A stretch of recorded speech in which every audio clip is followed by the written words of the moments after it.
welcome to Satsang. Namaste. Namaste.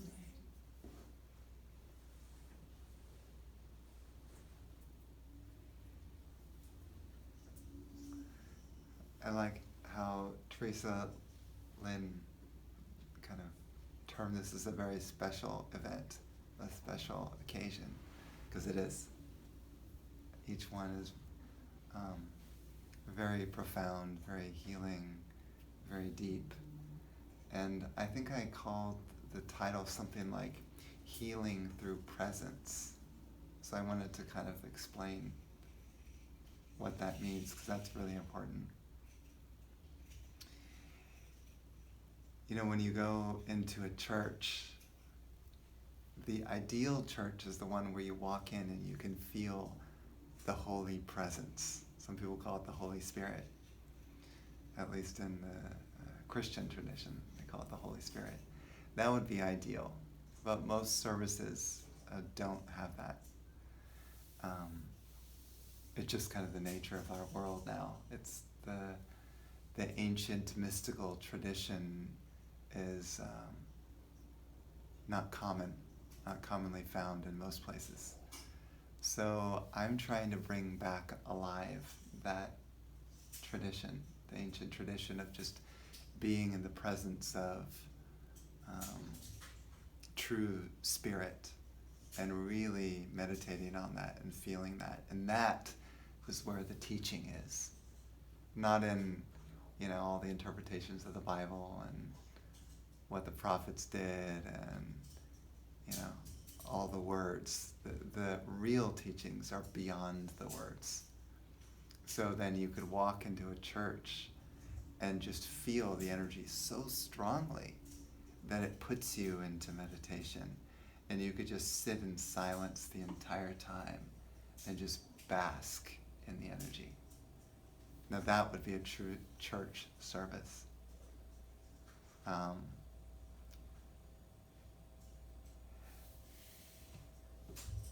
And I found that out years ago when I first was exposed to spiritual teachings. I started maybe around 2006, really seriously on the spiritual path. I went to a gathering in, Austin, Texas. And it was I think like a 4-day retreat or something. And during the retreat, there was a breathing session. And it was about an hour long of pretty serious deep breathing.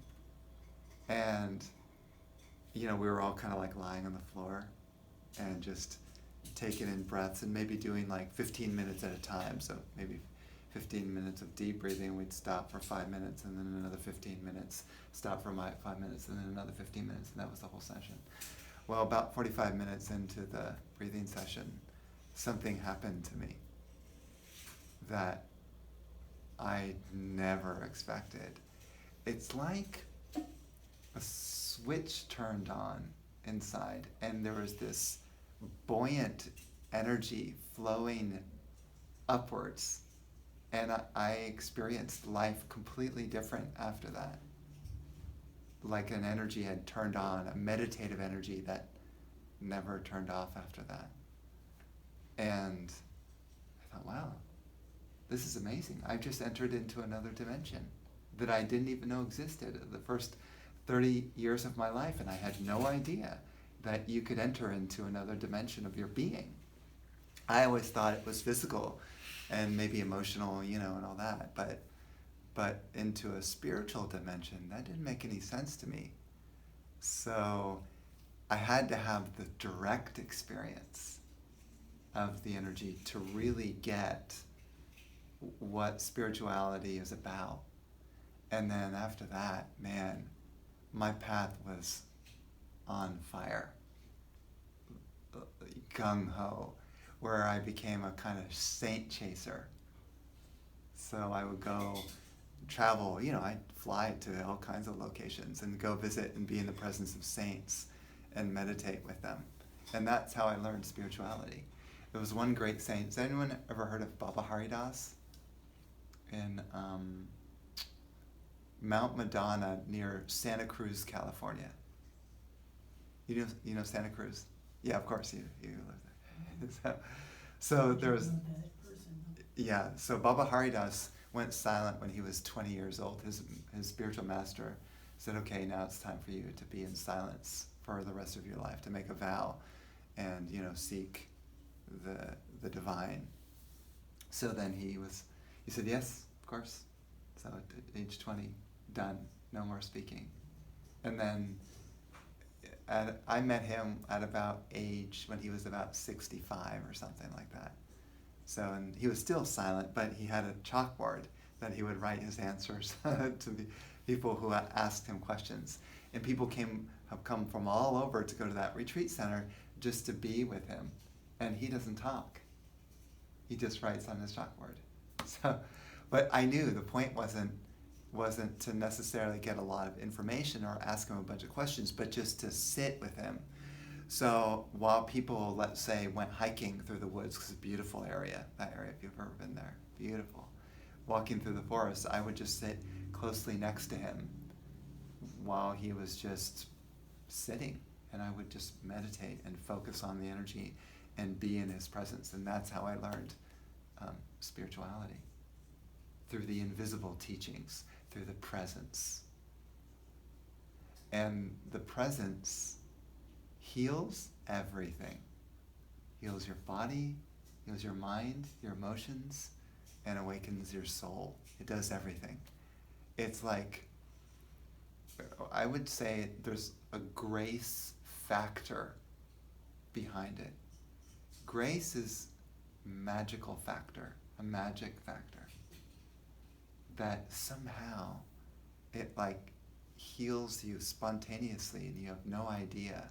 Like, it's almost like the universe comes and taps you on the head and you can see. Kind of like the story of Christ, how Christ would come and put clay on a person's eyes and suddenly they'd see for the first time in their life. That's a grace, the energy of grace. So I'm fascinated by that.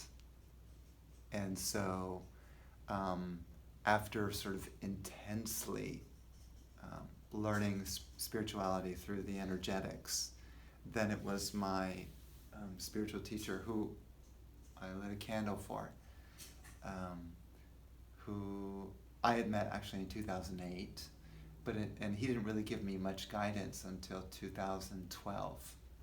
And then I had what you call a darshan, or a meeting with a holy being. That's what darshan means, a meeting with a holy being. And so I sat with him, and it was a 3-minute meeting. And in that meeting, he said, "Okay, Brian, it's time for you to renounce, to leave your old life." At that time, I was running a financial planning firm, and I left that. I got rid of the firm, I got rid of my car, I got rid of all my clothes, pretty much everything except just a few belongings. And then I bought a van and then put a bed in the van and then set off according to his instructions to share the energy and teachings with others. So it was a 3-year journey that went all over the US, including here. That was 2012, 7. So that we met around 7 years ago that I came here. And that's why I came back 7 years later to do gatherings again here. So that was a 3-year wandering. And everywhere I went, I just called up churches and yoga studios and I said, "Hi, my name is Brian, I'm a wandering monk. Would you like to host a gathering?" And most people said no. Most people said no because it's a strange proposition. It's kind of, for most people, it's not normal to meet a wandering monk. Let's put it to you that way. So most people said no. TheresaLyn said yes, which was very sweet of her to say yes. And so I did that straight, living out of my van and holding these gatherings. I don't know how many I hold. I must have held like thousands during that course of those years, over 1,000, probably, something like that. But it was intense. living in your van and not knowing anyone. Like when I came here to, where are we? Not, you're supposed to say Norfolk. Norfolk. Norfolk, yeah. I've heard. I'm from here, so it's not. Yes. We don't say Norfolk. Yeah. That's how we were taught to pronounce it for interviews. Yes, yes. So, so when I came here, I didn't know anyone. You know, kind of like all alone. But there was one church. You ever heard of the Fellowship of the Inner Light? You know that church? Sure.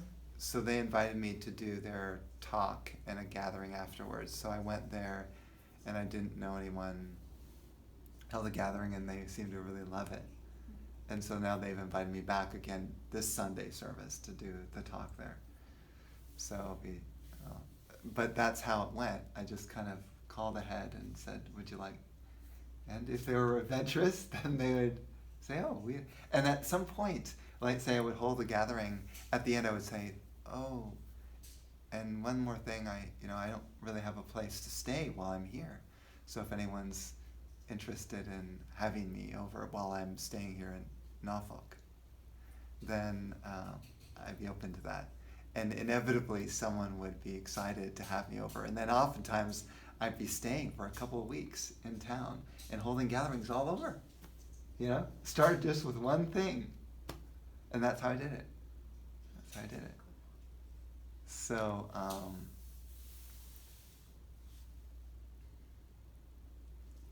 so we're here then to create a presence, and presence is the silent teaching.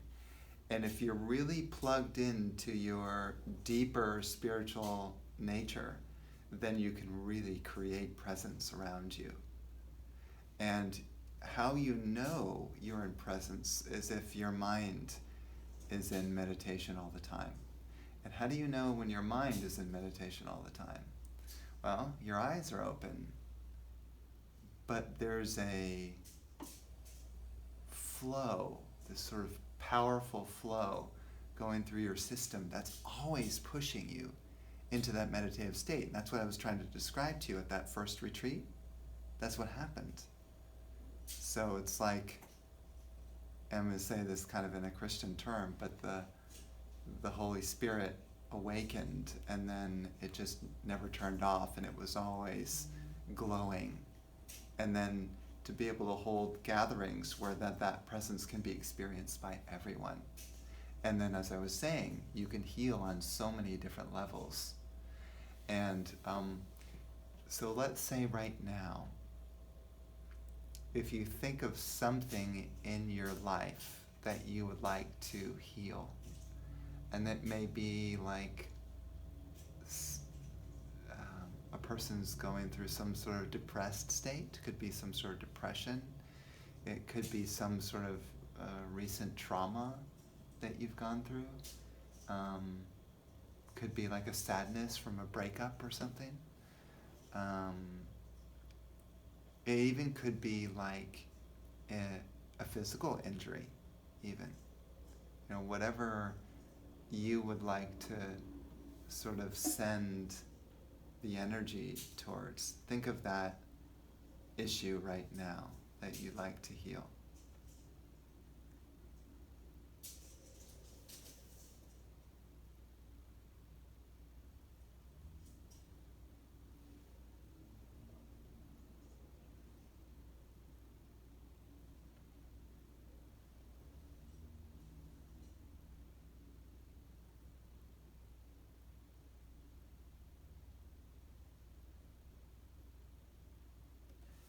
And then, can you actually find the issue in your body itself?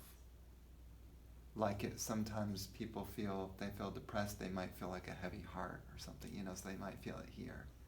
But if you were to tune in to that issue, where do you feel it in your body? You can kind of sense.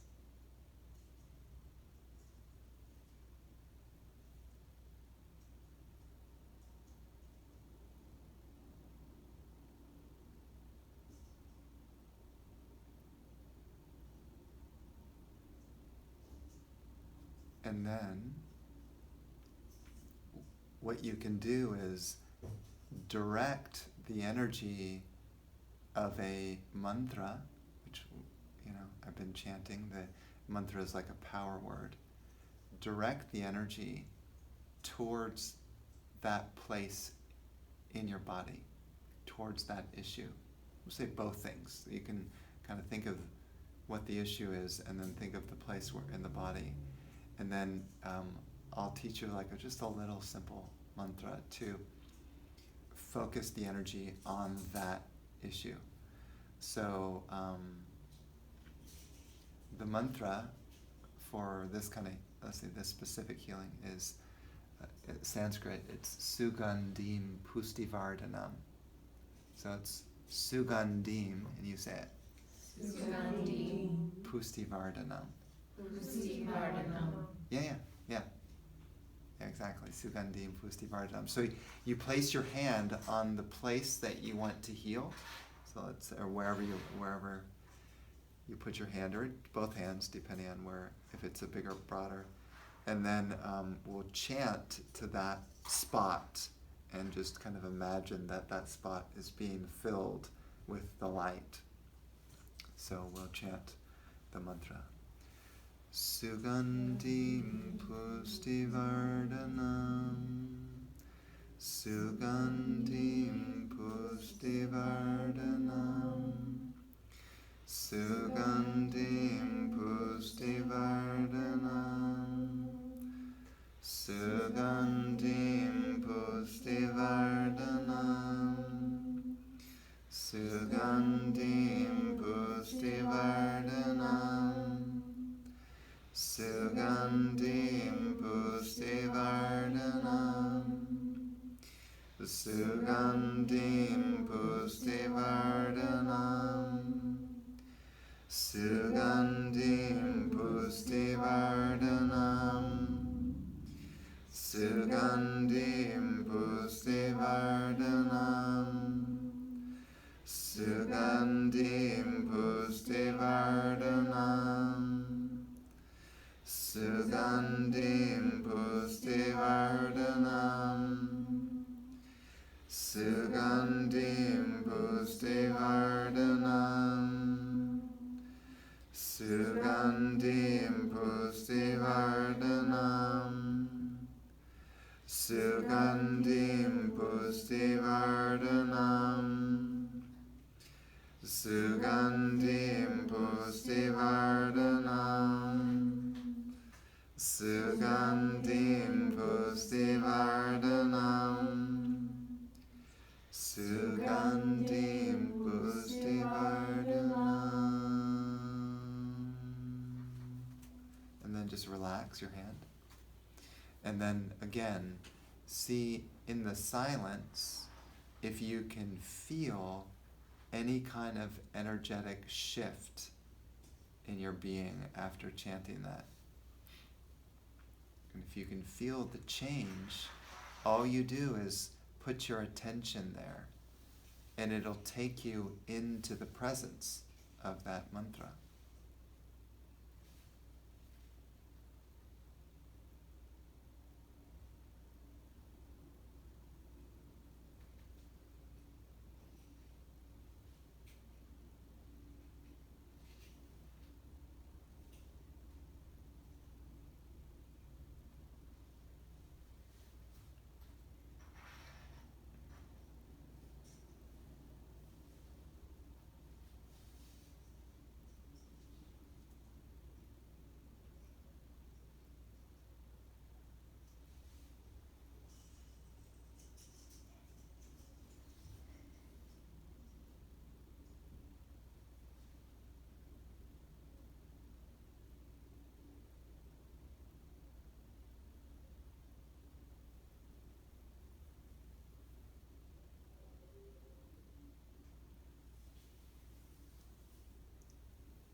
meditate on that energy for hours if you wanted.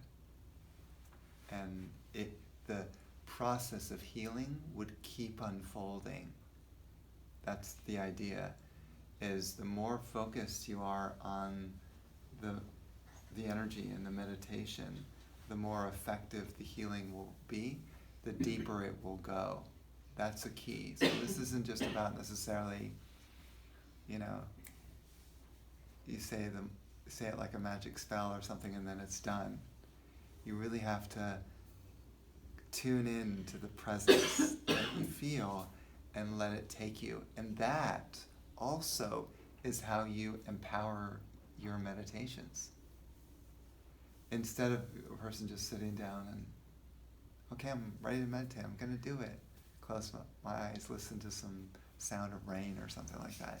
It's hard to still your mind, but if you have a genuine spiritual energy in the room and then you touch into it, I call it kind of like clicking in, and then it just takes you deeper and deeper, and it is amazing.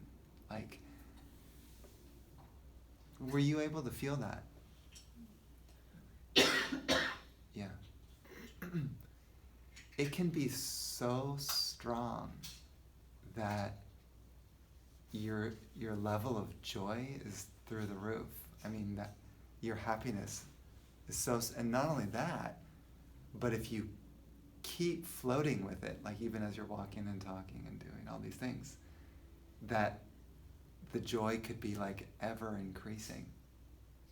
But that's a person who really has had a lot of practice in doing that, because a lot of times when we go out into the world and we start doing things, we lose it because we are so focused on what I would call worldly things, mundane things, instead of spiritual things. So because we focus on the sort of desires of the world, that puts out the spiritual fire. And that's why most people don't have consistent spiritual experiences, because they go back into the world and they just kind of do their regular life. I decided to make my whole life about this, a sort of living, a life living in the presence all the time. That was because I said, what's the point? Just having a little brief experience. I want to be fully immersed in it all the time, even during sleep. And so you can imagine, if that's what you desire, you must be very serious about continuing to tune in all of your activities, whatever you are doing. So walking, talking, everything, eating, it's all in a way consecrated to the divine. Your whole life becomes consecrated to a higher principle of, you could call it presence. And then it runs your life instead of you running your life. That's an interesting concept, isn't it? It runs your life. What does that mean? Because we as humans tend to want to have so much control over how our life goes. And of course we know the word for that is ego. It's a sense of self that wants to control how things are going to go. And so, but at some point, when the energy or the presence becomes so strong, that starts making the decisions for you instead of you making them. So you're not saying, I'm going to go to the market now. No, in a sense, the presence guides you to the market. You don't have any decision regarding that. It's just you're being, instead of you doing, you're being done. Is that a good way to put it? Mm-hmm. You're being, isn't that? I mean, that's fascinating. And the big thing that locks people into their suffering is that, we're caught in this sense of self, a person, when that's actually not true. The truth is that there is only one being, one infinite, and that's spoken about in pretty much every church, every spiritual tradition, every religion about this principle, that there is only one, the idea of oneness. There's only one being. That is the truth. And yet, who's experiencing that? How many people have gone that far where there's a direct realization of there is only one? And when that dawns, then everything is being done. You're not doing anything anymore. And what a relief. 'Cause it's so stressful to get things done, isn't it? Stressful. I've got this checklist of things being done. So now you let go of the doer and everything is being done, then how effortless is life? Life becomes effortless. And that's why some saints are in such a flow that they don't need to sleep. Has anyone ever met Amma, the hugging saint? Yeah, so Amma really doesn't sleep. She just goes around the world and hugs thousands of people. And then at night, when she's maybe relaxing in bed, she doesn't sleep, but people come to get her blessings. So she doesn't sleep. Why? Because she's being run by a universal power rather than a sense of self. So that's when a person is completely merged with the presence, the cosmic presence, and is being run by that all the time. That is the ultimate state that all humans will at some point get to. All humans will evolve to that state. Now at this point, we're in somewhat of a dark age, call it a dark age, where people are dominated by a very strong sense of self. And so therefore people make a lot of, say, selfish decisions based upon greed and power and all that stuff. So then a gathering like this, to me, represents kind of like a grassroots movement of bringing the energy or presence to people, and then they can bring it to their family. And you don't have to go back home to your husband and say, hey, you know what, let me show you the presence. This is the way. Like, you don't have to do that. You simply be yourself. You don't have to try to teach people. You just simply be in a flow of presence. And your very aura, your very sense of being becomes the teaching for people. And also your virtue, because the more you attune to presence, the more natural virtue comes out of you. You're naturally loving, you're naturally sweet, you're naturally peaceful, you're naturally calm, right? All those things. Those qualities dawn upon you when you're in that flow. Because you know that the nature of the cosmos, the nature of existence, is, we could call benign. The universe is always for you, never against you. So even if you're put into difficult situations, there is a deeper purpose for it, for your greatest good. Can you imagine living by that philosophy?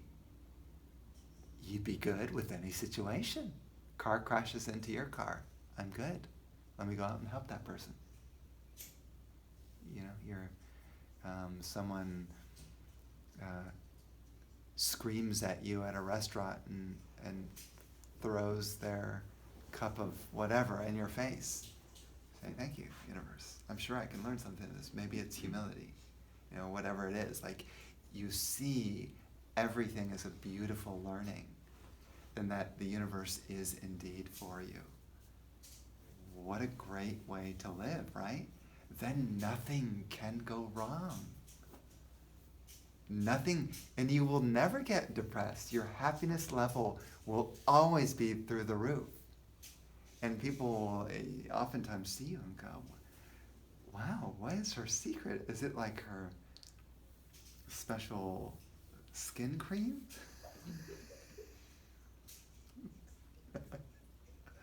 What is it? And you don't have to take any kind of drug to get there either. A lot of people go for like ayahuasca, marijuana, all that stuff.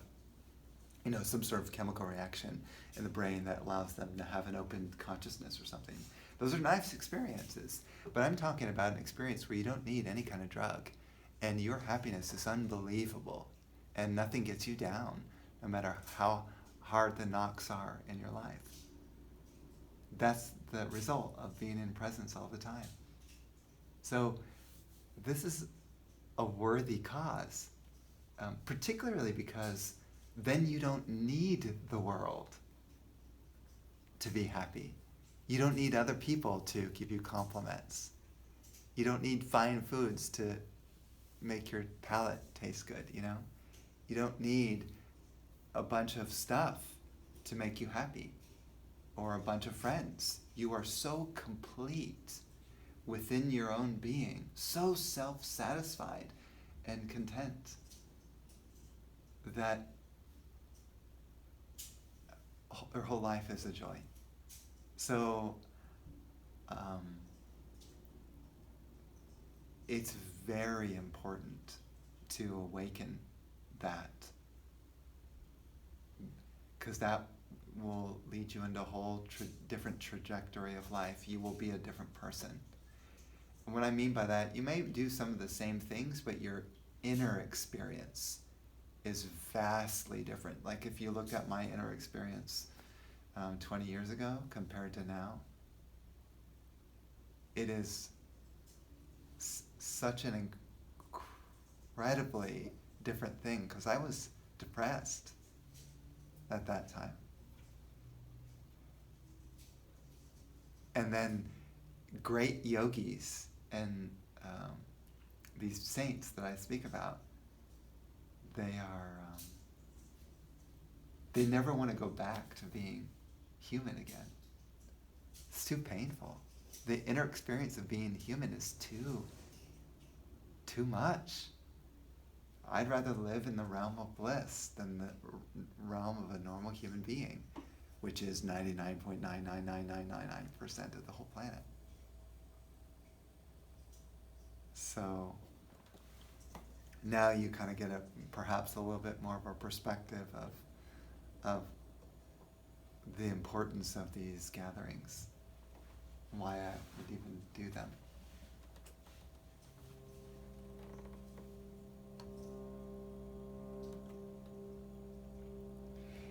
You can change the vibration of your house with singing a mantra. So, you might go up to your husband tonight and say, well, you mind if I sing a little bit throughout the house? And he might be okay with that. Just a mantra, it helps with the atmosphere. And the vibration of the mantra changes the energy of the air, the atmosphere. So when people walk in, they feel a sort of holiness about the place, rather than, what most houses feel like, which are kind of dark. So it's hard for people to get out of their issues, because they go home and they've got the same issues, which they've programmed the atmosphere in their house. They go right back, they feel that energy again, and it triggers it all over again. So it's so hard to break out of one's issues, because our home is filled with it. So you really have to be careful about your atmosphere. So the mantras are super helpful in changing the vibration, the energy of your room, your house. So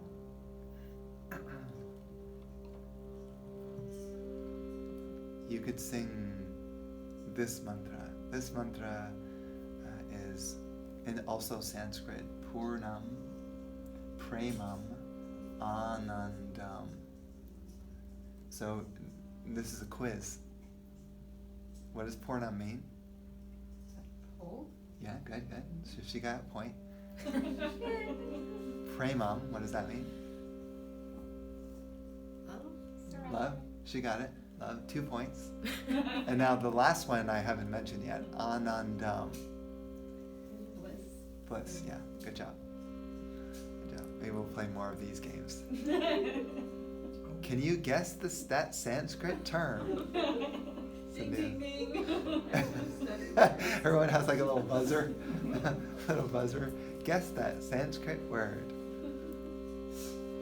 So you can sing with me as you get it. And we'll just have an intention that the energy of the mantra, which is love and bliss, permeates the whole atmosphere of this space.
Anandam Purnam Premam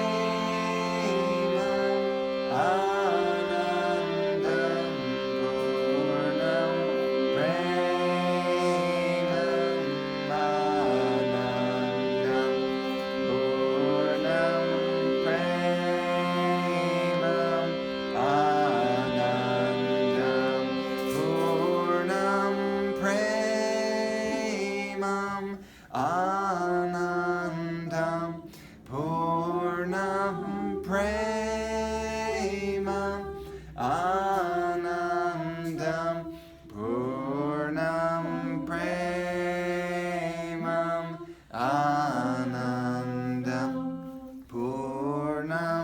Premam Anandam Purnam Premam Anandam Purnam Premam Anandam Purnam Premam Anandam Purnam Premam Anandam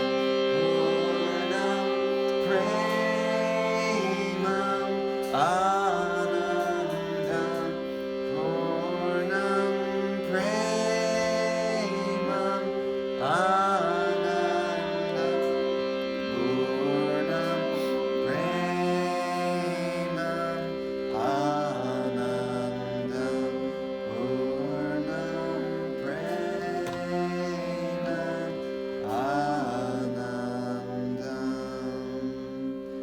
Purnam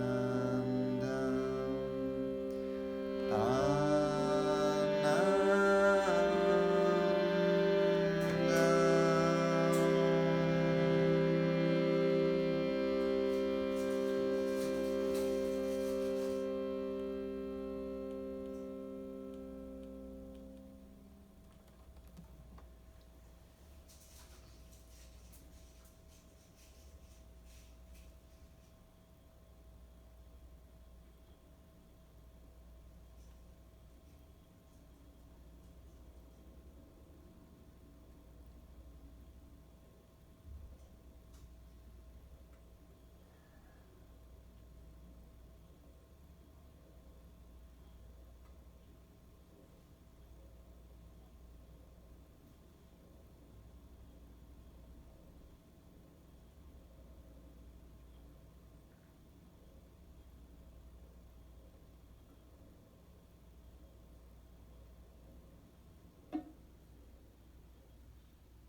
And that's how you create presence in a space.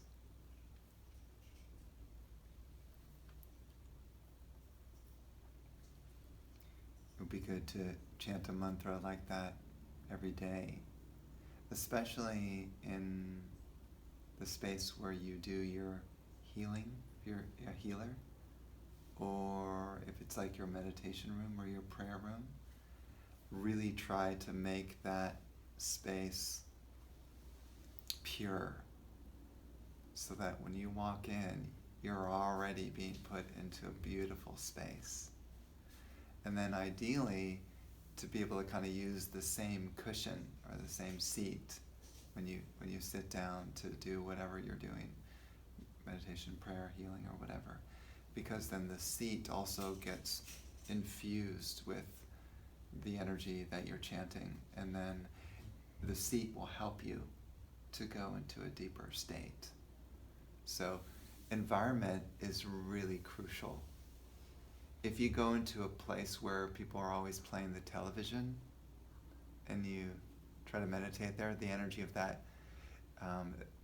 is not going to be so helpful for your healing practice or for your meditation.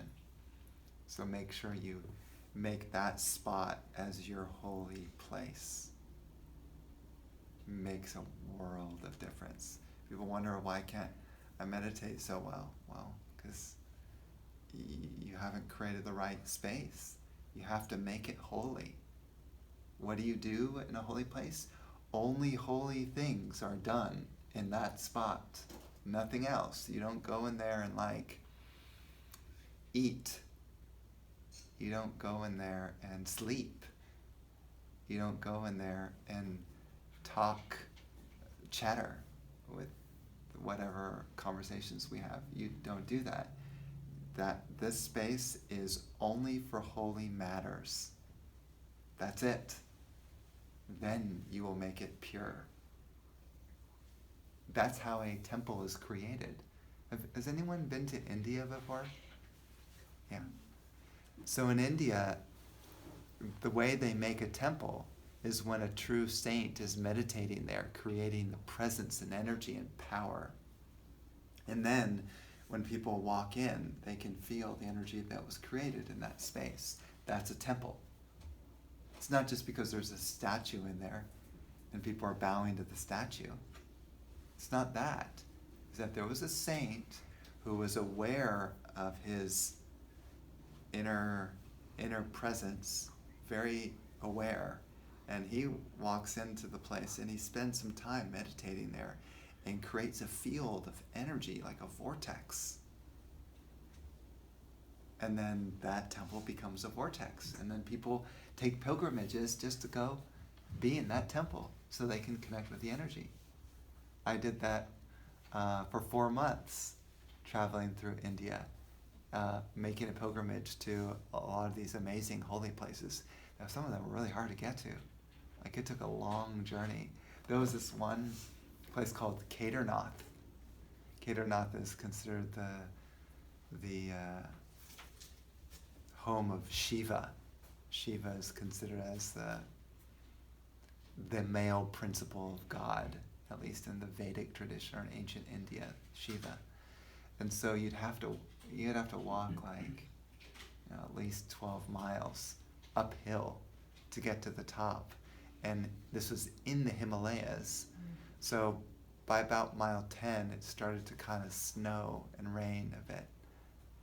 And, thousands of people are going up and down this mountain to get to the temple way up high. And so I got there, and there was a line of about almost 3 miles long to get into the temple. And imagine, it was already kind of raining and snowing. And my body was freezing already. I was not prepared for this. My body was already quite cold. And so then I get there, and then I thought, I can't stay in line. My body is not going to make this. It's too cold. So I thought, what do I do? I just kind of wandered up towards the front, and then there was a guard there, one of the people who was ushering people towards the temple. And he sees me kind of wandering, whatever. And he calls me over, and he says, if you want to get into the temple, you have to get in line. I said, well, there's 2 things. Number 1 is I'm very cold, and number 2, I don't have any money. And see, this is really going to sound funny, but if you have 2,400 rupees, you can cut to the front of the line. 2,400 rupees is equivalent to $30.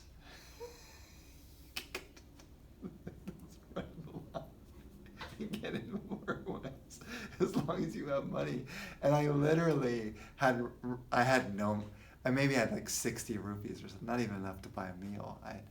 it wasn't planned very well. So I got up there to the top. I had no money, and he goes, "Oh, don't worry." And he pulls me forward to the very front of the line. He says, "Oh, this person is going ahead," and he brought me into the temple.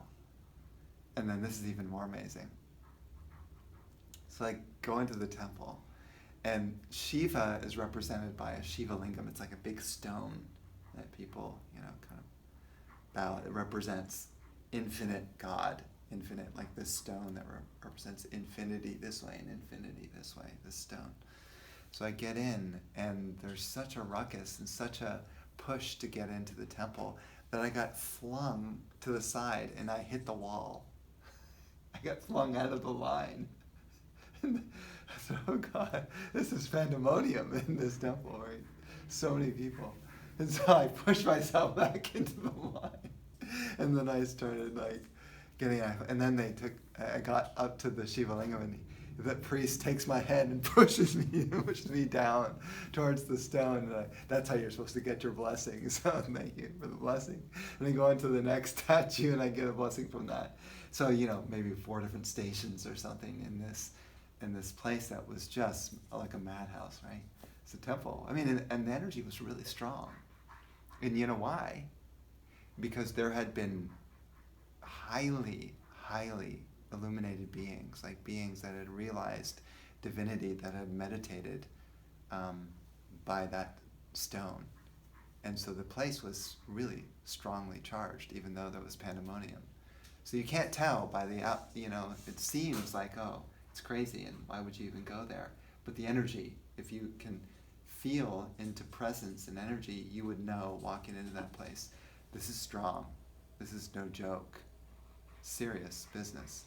So then after I finished, I kind of hid in a corner, and I just closed my eyes and meditated in the energy. And most people just left right away, and I kind of slid to the side, and I just stayed inside, and I just meditated. And again, that temple filled with the presence, all I did was stand and tune in. I set my intention, which is really crucial when you want to learn how to feel presence. You set your intention, you say, I want to feel the energy of this temple. I want to feel the spiritual energy. That's an intention, it's a prayer. And it's amazing, the universe hears you. The universe knows what your prayer is, what you want. So somehow, we'll call it the powers that be, to kind of shift your state of being to get you in tune with the energy. And then it can take you soaring into the heavens, so to speak. And that's how you connect with presence. So that's very important to understand. If you walk into a gathering like this and you take it very casually and you just say, well, I'm just going to kind of listen, you're missing the point. You really have to know what you want. You come in here and you say, I'm going to feel this. I'm intent on really getting to the bottom of what does this spiritual energy feel like? And it's a subtlety. So then I want to explain one more thing. The true soul, one's deepest inner self, is the most subtle. It's beyond energy, beyond presence. It's beyond. So you have to learn first to become subtle yourself. Does that make sense at all? Kind of like wide open, pure, porous, just almost like you're not even here. You're here, but you're not here. You've purified your negativity so much that you've become like space. And then, when you become more subtle, like subtle energy or light, then you go beyond that into the soul. And that has no description. You can't say that it's energy. You can't say that it's presence. You can't say that it's light. There's no name for it. You're beyond. And that is the final goal. So it's not just presence. Presence is sort of like in a way, a kind of beginning. It's underneath all of that is an absolute stillness where you can't see it, you can't smell it, you can't taste it, you can't think it, you can't find it. And it is the holiest of holies. And when you really get that, you know what happens? The world disappears. And you are gone. And then you're merged. You could say you're merged. And there's no more me, there's no more you, there's no more world. You are merged.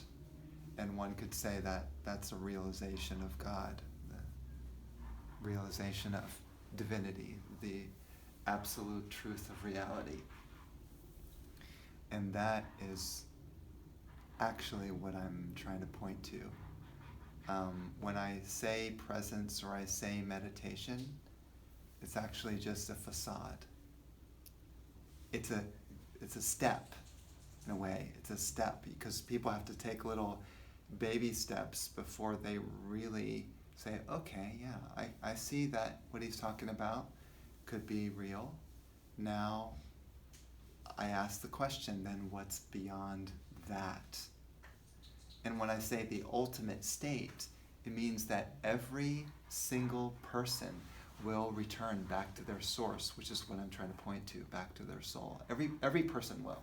Even if you don't believe in a soul, even if you don't believe in presence, even if you don't believe in a God, it doesn't matter. You will ultimately be brought back to your source. Now that may take, 100 lifetimes, 1,000 lifetimes, 1,000,000 lifetimes. We've all already gone through at least 1,000,000 lifetimes of being all kinds of creatures, including humans. So then the question is, how many more lifetimes do you want to live before you come back to your source, which is the final state of, you could say the final state of human evolution, if you want to say that. So then the mantra for that, you could say, helping us to come back home is Hari Om. Hari Om means hurry home. Hari Om. So we can chant that one together and see if we can really feel it, really get it, really become immersed in it. Almost like you become the mantra, where you lose sense of Korin. It's like you don't even know what Korin is. It doesn't even exist for you. You're just merged with the presence of the mantra itself. That's ideal. That's ideal. And a beautiful place to be. So we'll chant, we'll sing it together. Hari Om, Hari Om, Hari Hari Om,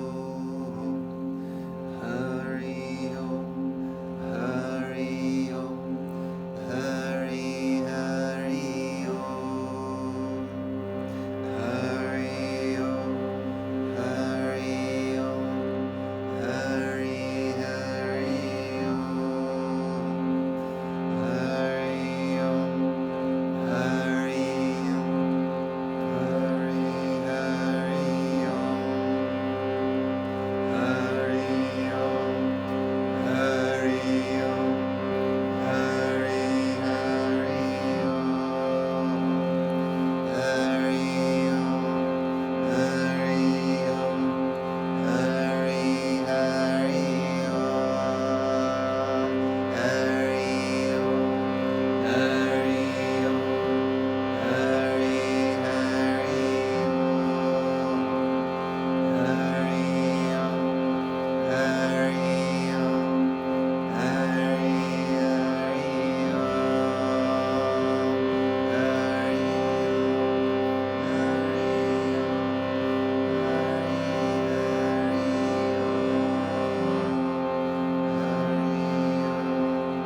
So then when your consciousness merges with the soul, then you won't need to do any more of the normal healing modalities that people do, because you are that. So, think about all the hands-on healing modalities that are out there. So many different systems, so many different kinds of energy. When you are in tune with the soul, you're in tune with infinity. So you become a living embodiment of all the energies that all the healers in all the world are working with. And so just your very presence will heal people. You won't have to place your hands on them anymore. You won't even have to set any intention. It will just happen. People will heal.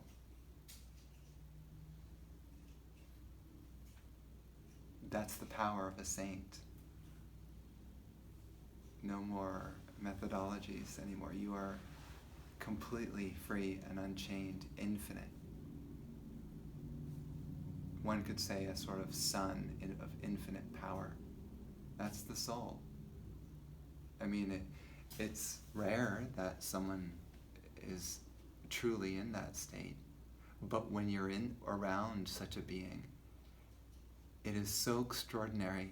Like, before Swami Purna even entered into the room, I was crying. And I knew I had come home, like I had found what I was looking for, because here was a being that had truly merged. And with such a being, all the healing modalities come from him. He is that, and he is you,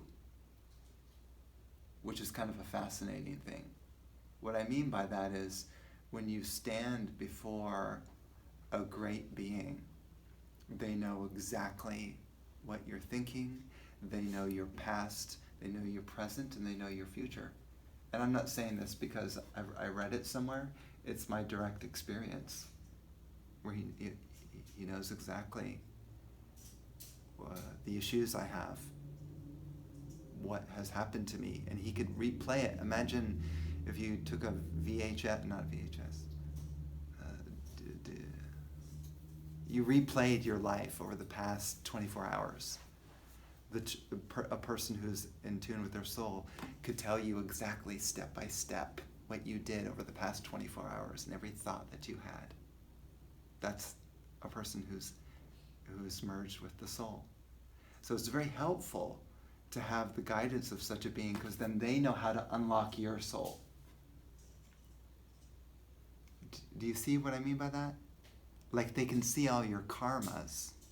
They can see all what's going on inside your system, and can give you like sort of legitimate, real advice about what to do to help to heal you. And it's almost kind of shocking if you've never witnessed that before. If you've never seen that before, I think a lot of people may not even believe me until you've experienced it directly. And there are, of course, a lot of saints and gurus and things like that have tuned in to soul energy but are not fully merged. And those beings will not know everything about you. There are some that have truly gone beyond. And when I say gone beyond, they experience themselves as everything. So, it's funny, like this, as an example. This is a picture of Swami Purna. But I often say that this is actually a better representation of him, a much better, accurate, because there's no one in here. The consciousness is infinite. So therefore, if consciousness is infinite, it knows the nature of the universe and everything, including you, because it built you and is you. And that's the principle of oneness, right?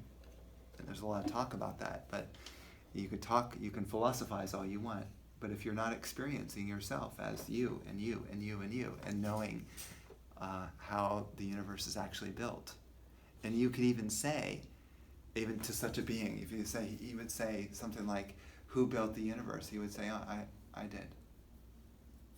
I am that. I am the universe. And I built it. So, I mean, we're talking about a different level, a level that is so far beyond. And I said to myself, that's what I'm searching for.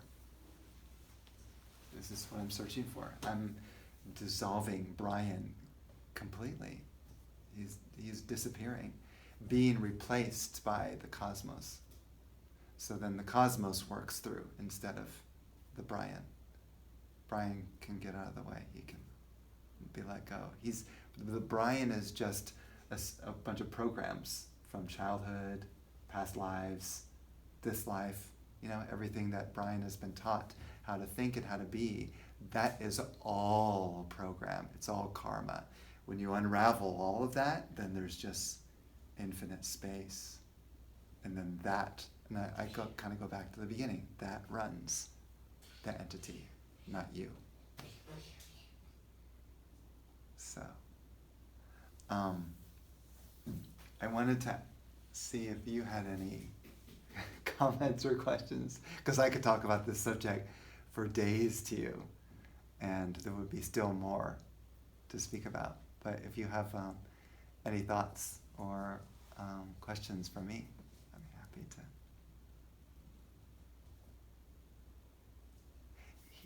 He did. He said, why do I have this picture here? Which is probably the best question. Maybe it's the only question I've heard all night. But best question I've heard actually in a long time. That's a great question, because it's like he's asking a seemingly obvious question, but no one seems to ask me that. Like, if you light a candle for someone who sits right next to you, don't you think that would be rather important?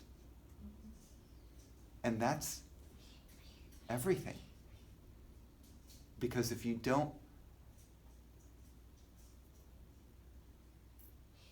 he is my inspiration, like, I wouldn't even be here. I wouldn't even have the courage to go out and share gatherings like he did, when we had that conversation 2012, and he said, go out and share the energy with others. I would have never thought of that, nor would I have ever even done that or had the courage to do something like that. But because he said, I did it. Because he is my guide. And not only that, but all the mantras that I introduce come from him. When you receive a mantra from a being who is merged with the soul, this mantra is a piece of that being, so to speak. Meaning you take the saint with you, like a saint in your pocket. And then when you chant it, you're bringing forth the awareness of that saint, as opposed to Brian's consciousness. Brian doesn't know anything. But that energy, or whatever that presence that runs the saint, now that's where the wisdom and the power and the energy lies. So if you take the mantra that you receive directly from the saint and then you chant it, now you have tremendous power to clear so much karma, to heal so much, to go so deep. If I just got the mantras from the internet, it would, it would be the consciousness of whoever wrote it on the internet, right? So it's important if you receive a practice from a spiritual being, to take that seriously, because you're invoking something very deep and powerful. So that's what I'm sharing. So it's really by his inspiration that I'm hearing what I'm sharing. So thank you for, what's his name again? Garrett. Thank you, Garrett, thank you, appreciate that. So any other questions besides Garrett's? How do you describe death? Did you say death? Mm-hmm. Huh.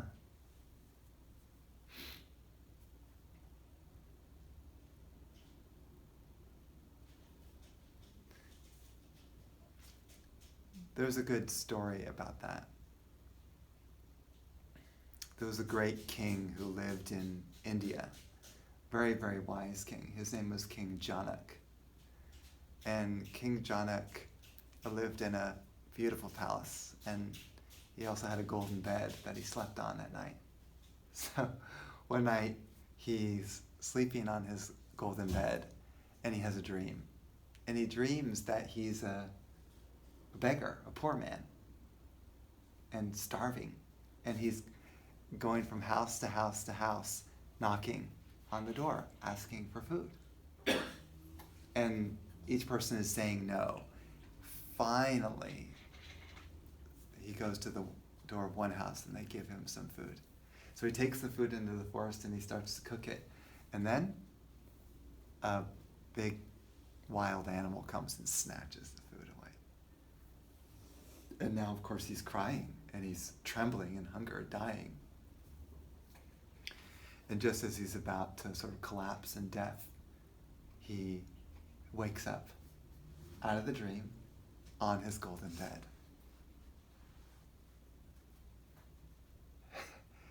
And you can imagine what the question is. Who am I? Am I the poor man who was starving in the dream? Because that was very real, very real. You've had dreams, I mean, it's very real. And then, or am I the king who's on my golden bed in a comfortable palace? Each one is equally real. Who am I? And he was so adamant about answering this question that he decided to invite all the wise men, all the wise people of the whole kingdom, to come and answer this question. And he made an announcement. He said, whoever answers my question to my satisfaction, I'll give them half my kingdom. So all the wise men came, gathered in his courtyard, and he had like a special throne for the one who would answer the question according to his liking, the question of who am I, what is truth? And so they all gathered together, and then suddenly a man appears, and he's deformed by 8 times. 8 different deformations, and his name is Ashtavakra, which means deformed by 8 times in Sanskrit. And he pushes himself through the crowd, and then he sits on the throne. And then everyone looks at him and starts laughing. They can't believe it, This deformed man thinks he knows the answer to the king's question. He sits right on the throne. Madness, right? And after everyone, the laughter died down, he looks out and he says, I thought I was in the company of wise men. I realize now I am in the company of Chamar. Chamar means leatherman, he who sees only skin deep. And then he looks at the king, King Janak, and he says, the river may be crooked, but the water is never crooked. And then King Janak says, okay, and he's kind of shocked by this. And he says, well, so I'll give you half my kingdom if you can answer my question. Who am I? What is truth? And then this Ashtavakra, this person who's deformed by 8 times, says, is this kingdom yours? He says, of course, it's my kingdom. I've ruled this kingdom for years now. It's mine. Are you sure? Was this kingdom yours 100 years ago? Oh, no, it wasn't. Will it be yours 100 years from now? Oh, no, it wasn't. So how could it be yours? If it's yours, then it's yours.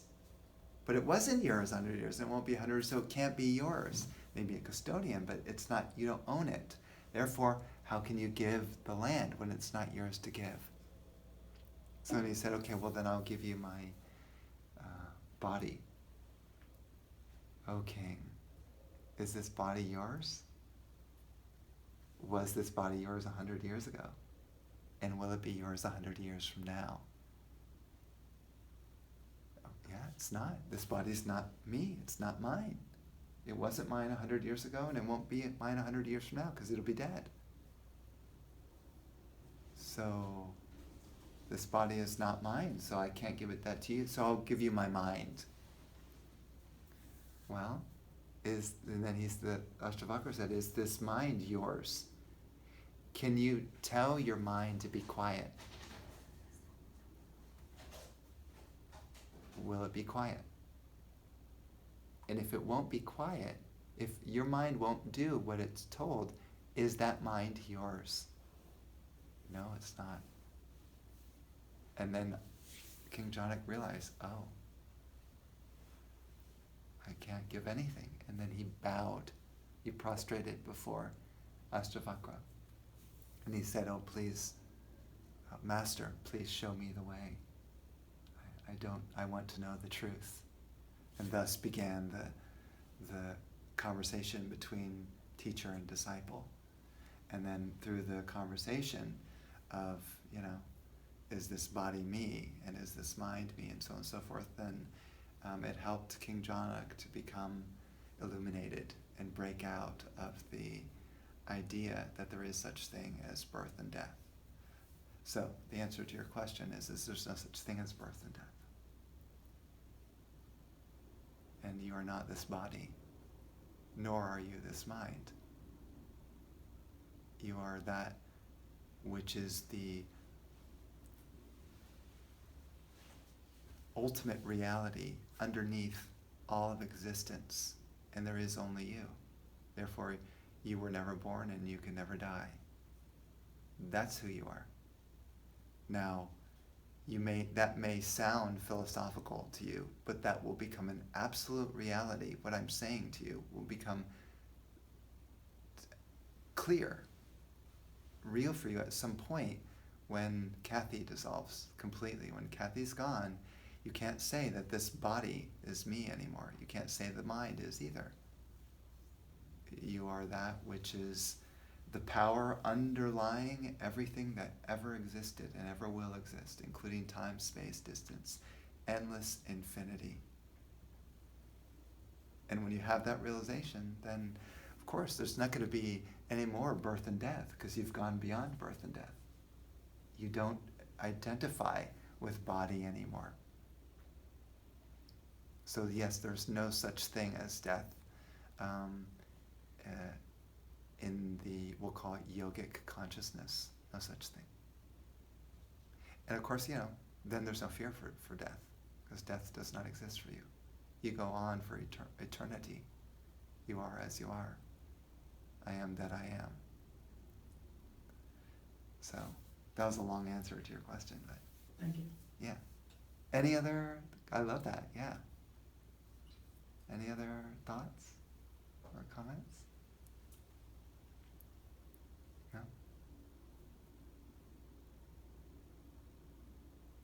He's on top of it. He's really listening, which is good. It's good for him. At a young age, being exposed to this energy is really, really important, because at a young age, people are much more open. When adults come to these gatherings, it's like you have to hammer through your consciousness to get you to start thinking beyond your normal human body and mind consciousness. We're so stuck in our rut. But kids the veil is thinner. You can break through. As a kid, you don't have as many complications in your mind, or not so many attachments towards life and death and birth, whatever. You don't care so much anymore because you're a kid, right? So then the words and the energy can pierce more deeply through the consciousness of a child, and then they can awaken. Yeah. I'm not sure this is, well, so why do some of the mantras make me feel a certain way? Yeah. And some mantras not so much? Yeah, because, are you talking about the ones here or in general? Yeah. Because each one has a different function. That's a great question. Each one has a different transmission. And some people will be open to a certain kind of transmission, more open than others. For instance, like the love mantra, if you haven't done a lot of work on the path of love, which a lot of people haven't, so it's kind of a new thing for most people, then you might not be aware of the presence of love. By the way, love is not an emotion. Love is a presence. And people don't even know what presence of love is. And so this is almost like an initiation into the true presence of love. So if you've never done that before, then that pathway in your system is closed. So you don't really know what love is. So then when you get into this kind of environment, it's hitting places where you're like, you might feel uncomfortable, or you might not even be able to recognize or really tap in because you haven't done the work to open yourself enough to that channel. Okay, because that one was fine. What about Yeah. the very last one? Hari Om. Yeah, that one is more of an awakening of the soul. So it's you could call it a soul consciousness mantra. And that one, a person often, if they've done a lot of work on realizing that they're not so much the body or mind, then you'll be more open to that mantra, and that mantra will make more sense, and it'll send you into a deeper meditation. If you haven't done that much work, then it may be harder to feel. Oh, I could feel it. Oh. I just wasn't comfortable with feeling it. Yes. Yeah, so again, it depends on what you're... So there's two things that could happen with chanting a mantra, which is fascinating, actually.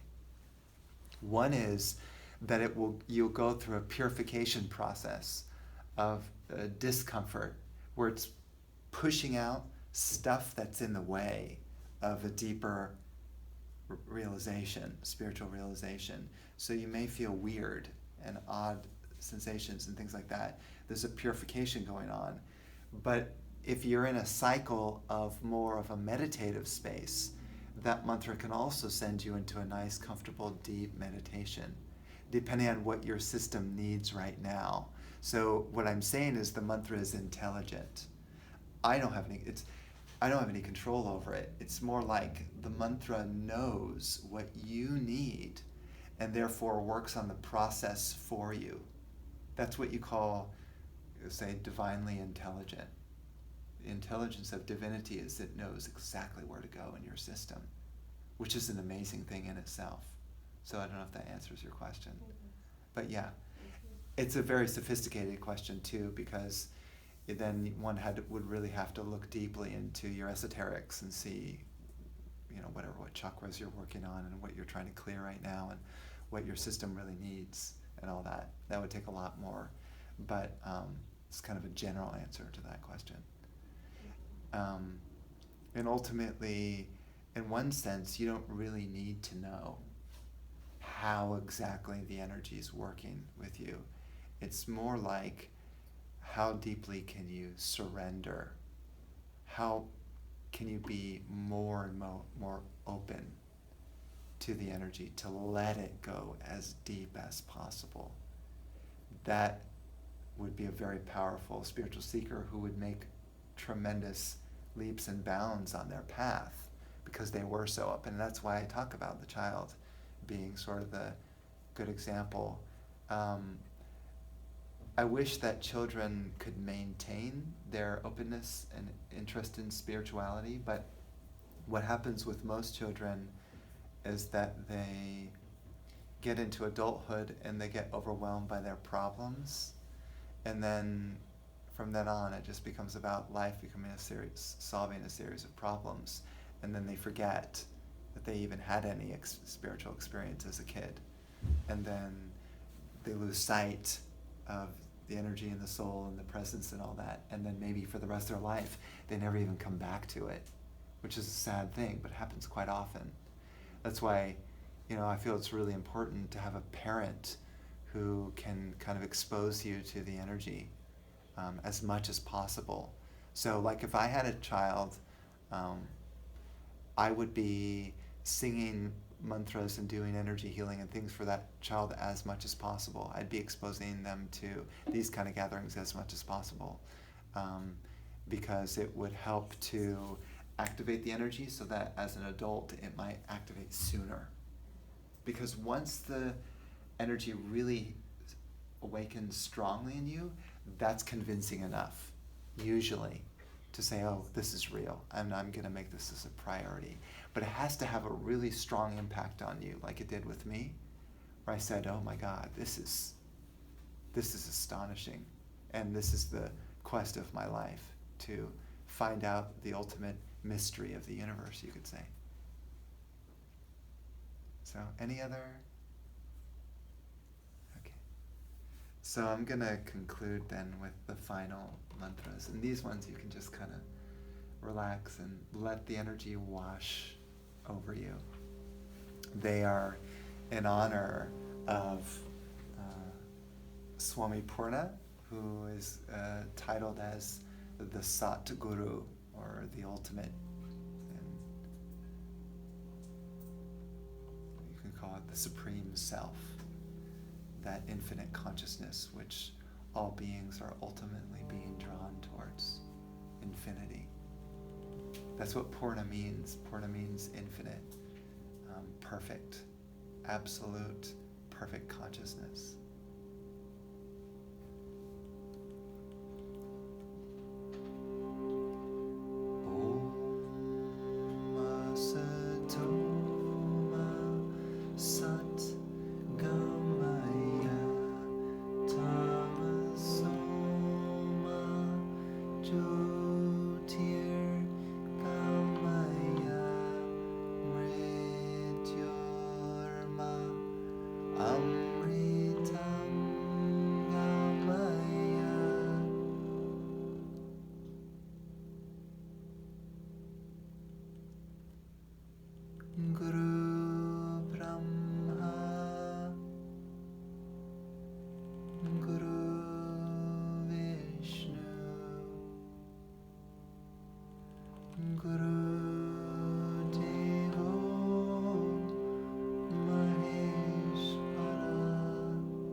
Sakshat Param Brahma Tasmai Shri Gurave Namah.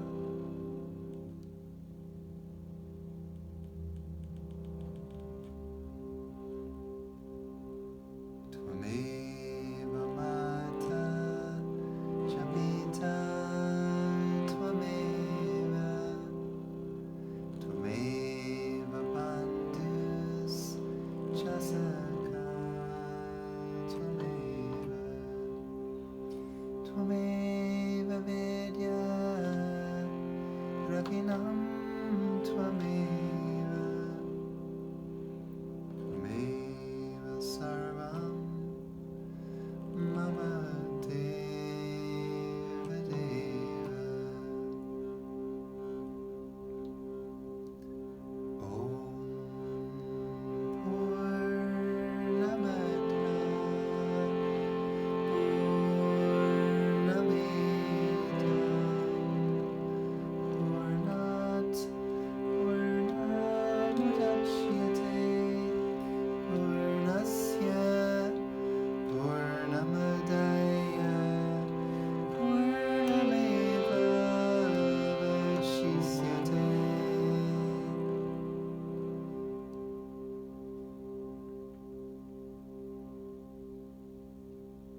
We place our hands in prayer position in front of our heart. We'll chant together the mantra Om Shanti Shanti Shanti, sending peace to all beings in this world. Om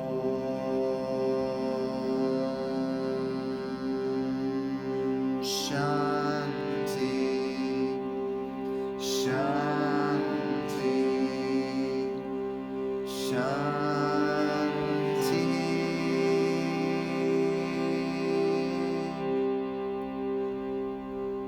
Peace. Peace. peace be unto all.